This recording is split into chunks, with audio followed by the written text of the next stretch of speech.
Assalamualaikum warahmatullahi wabarakatuh. Perkenalkan, nama saya Nawaf Aditya Yuda, NIM 2103102130. Di sini saya akan menjawab UAS lisan pengantar filsafat ilmu yang diambil oleh Bu Yun Julianti. Yang pertama, pengertian etika. Etika adalah konsep penilaian kebenaran atau kebaikan dari tindakan sosial berdasarkan kepada tradisi yang dimiliki oleh individu maupun kelompok. Pembentukan etika melalui proses filsafat sehingga merupakan bagian dari filsafat. Unsur utama yang membentuk etika adalah moral. Yang kedua adalah pengertian metafisika. Metafisika adalah salah satu cabang filsafat yang berusaha mencari hakikat dari segala yang ada. Kajian metafisika adalah kajian yang bersifat mengatasi pengalaman indrawi yang antara lain bersifat individual. Yang ketiga adalah pengertian estetika. Estetika adalah ilmu yang membahas keindahan, bagaimana ia bisa membentuk, dan bagaimana seseorang bisa merasakannya. Yang keempat adalah logika. Logika disebut juga dengan logika eptisme atau ilmu logika yang mempelajari kecakapan untuk berpikir secara lurus, tepat, dan teratur. Yang selanjutnya adalah monisme. Monisme adalah konsep metafisika dan teologi bahwa hanya ada satu substansi dalam alam. Monisme bertentangan dengan dualisme dan pluralisme. Dalam dualisme terdapat substansi dan realita. Yang selanjutnya adalah dualisme. Dualisme adalah konsep filsafat yang menyatakan ada dua substansi. Dalam pandangan tentang hubungan antara jiwa dan raga, dualisme mengklaim bahwa fenomena mental adalah entitas non-fisik. Yang ketujuh adalah pluralisme. Merupakan pemahaman yang menghargai adanya perbedaan dalam suatu masyarakat dan memperbolehkan kelompok yang berbeda tersebut untuk tetap menjaga keunikan budaya masing-masing. Yang selanjutnya adalah materialisme. Adalah aliran yang berpendapat bahwa segala sesuatu yang ada adalah benda yang konkret dan bukan abstrak. Suatu benda atau aktivitas dianggap memiliki nilai karena ada manfaat secara materi. Yang selanjutnya adalah determinisme. Adalah keyakinan filosofis bahwa semua peristiwa terjadi sebagai akibat dari adanya beberapa keharusan dan karenanya tak tertawakan. Yang selanjutnya adalah naturalisme.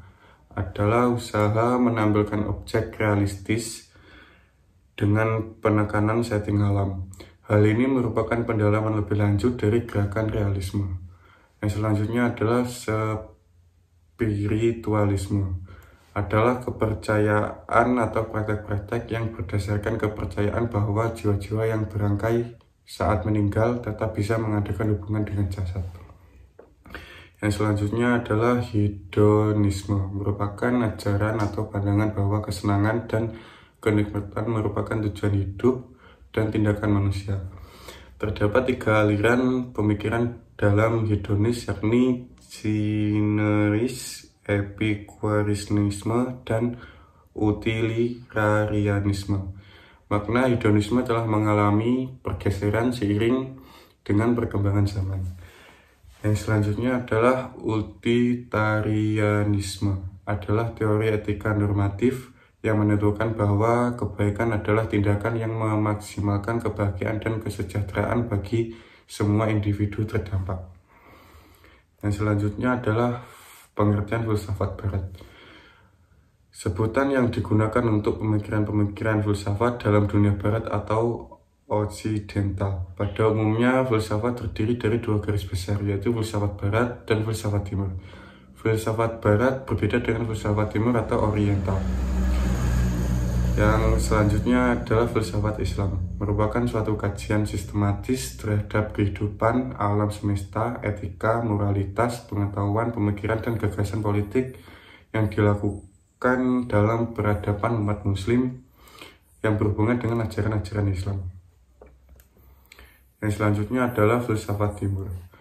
Filsafat Timur merupakan sebutan bagi pemikiran-pemikiran filosofis yang berasal dari di dunia timur atau Asia, seperti filsafat Tiongkok, filsafat India, filsafat Jepang, filsafat Islam, filsafat Buddhisme, dan lain sebagainya. Masing-masing merupakan suatu sistem pemikiran yang luas dan plural. Yang selanjutnya adalah filsafat politik. Filsafat politik adalah cabang ilmu filsafat yang mempelajari tema-tema politik, kebebasan, keadilan, hak-hak milih hukum, pemerintah, dan penegakan hukum oleh otoritas. Yang selanjutnya adalah filsafat hukum. Filsafat hukum adalah suatu metode untuk mempelajari hukum dan tempat serta artinya dalam keseluruhan kehidupan manusia. Yang selanjutnya adalah filsafat Pancasila. Filsafat Pancasila adalah penggunaan nilai-nilai Pancasila sebagai dasar negara dan pandangan hidup bernegara. Pancasila sebagai filsafat juga bahwa Pancasila mengandung pandangan, nilai, pemikiran yang dapat menjadi substansi dan isi pembentukan ideologi Pancasila. Yang terakhir adalah filsafat sejarah. Filsafat sejarah merupakan cabang filsafat khusus sebagaimana filsafat manusia, filsafat sosial, filsafat bahasa, filsafat seni, filsafat kebudayaan, dan yang lainnya. Filsafat sejarah terutama meneliti asas-asas fundamental ataupun hakiki dalam proses historik sebagai keseluruhan dalam keanekan peristiwa. Sekian jawaban uas tulisan dari saya, kurang lebihnya mohon maaf. Wassalamualaikum warahmatullahi wabarakatuh.